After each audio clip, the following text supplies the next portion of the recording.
মুরগির দোকানের সামনেই একসারি টেবিলে স্টিলের চৌবাচ্চায় থরে থরে সাজানো রয়েছে মুরগির পা, গিলা, কলিজা।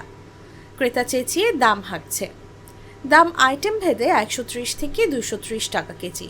সাধ্যের মধ্যে যাদের একটি আস্ত মুরগির কেনার বাজেটটা নেই, তাদের জন্য যেন আরাধ্য জায়গা এটি। রাজধানীর কারওয়ান বাজার ঘুরে এমন চিত্রই দেখা গিয়েছে। পরিষ্কার পা, পরিষ্কার গলা মিলে যদি নেন তাহলে 120 টাকা, আর শুধু পা নিলে হইব তো আপনার 140 টাকা।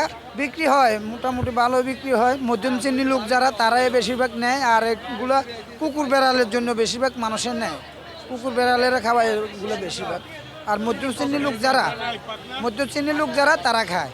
দৈনিক হয় পা 150-200 কেজি এরকম। আর 6 দোকান আছে, 6 দোকানে ম্যাক্সিমাম মনে করেন 800-900 কেজি মতন বিক্রি হয়। কারওয়ান বাজারের হাঁস মুরগির দোকান থেকে প্রথম ক্রেতার কাছে বিক্রি হওয়া মুরগির ফেলে রাখা এসব পা, গিলা, কলিজা চলে আসে আরেক বিক্রেতার কাছে। সেখান থেকেই বিকছে সাধারণ ক্রেতাদের কাছে।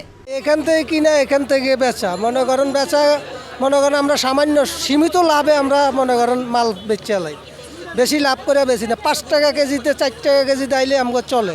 আর বাড়তি কোনো ইয়ে লাগে না। এইভাবে আমরা বিক্রি করি জায়গা। হ্যাঁ, মাল কিনি মনে করেন 2-3 হাজার টাকার মাল কিনি, মাল বেশি কিনি না। লাভ মনে করেন 200-500 টাকা, 500-700 টাকা হইলে আমাদের চলে। দেশের খাবারের টেবিলে চলছে যেন এক নীরব বিপ্লব, যেখানে স্বাদ নয় বরং দামের হিসাব করতে হয়। চলতি সময়ে বাজারের সবজি, মাছ, মাংসের দাম সহনীয় হচ্ছে না। এই পরিস্থিতিতে সাধারণ মানুষের খাদ্য তালিকায় পরিবর্তন এসেছে। আস্ত মুরগি কিনতে না পেরে সাধারণ মানুষের চাহিদায় এখন মুরগির পা, গলা, মাথা, গিলা, কলিজা। যেন 100 টাকার বাজার, 150 টাকা, 60 টাকা, 70 টাকার বাজার, হেন 100 টাকার বাজার চলতেছে। মানুষের জনগণ কেমনে বাঁচবো? বাড়তি আছে, কমতে আছে না, কিছুতেই কমতেছে না। তাহলে কি এইভাবে মানুষ চলে? খামারিদের উৎপাদন খরচ বৃদ্ধি, পরিবহন খরচ বৃদ্ধি এবং বাজার দরের হেরফের। এই পরিস্থিতিতে সাধারণ মানুষের ক্রয় ক্ষমতা কমে যাওয়ায় তারা বাধ্য হয়ে মুরগির ফেলে দেওয়া অংশ কিনছেন। দাম হইলে আপনার ব্রয়লার হলে আজকে 180 2 কেজি এলাটা, আর 1 কেজি 100 গ্রাম হলে আপনার 200 টাকা কেজি। সোনালি হলো, হাইব্রিডটা হলো 275, অরিজিনাল হলো 320, আর সাদা কক হইলো 330। এখন বাড়লে এটা বেশি অতিরিক্ত বাড়লে আমরা ধরেন না মালিকের কাছে চাইলে কিছু বাড়াই দেয় আর কি।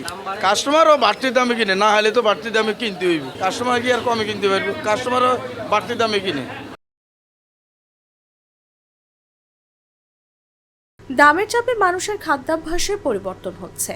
একসময় মুরগি ছিল সাধারণ মানুষের খাদ্য তালিকার এক অবিচ্ছেদ্য অংশ। পুষ্টিকর এই খাবারটি ছিল ছোট থেকে বড় সবার প্রিয়, কিন্তু আজকাল পরিস্থিতি পাল্টে গেছে। এতে সাধারণ মানুষের খাদ্যের পাতে নেমে এসেছে এক নীরব বিপ্লব। শিয়া বাটার ও ভিটামিন ই সমৃদ্ধ lily glam beauty soap. Lily, always beautiful.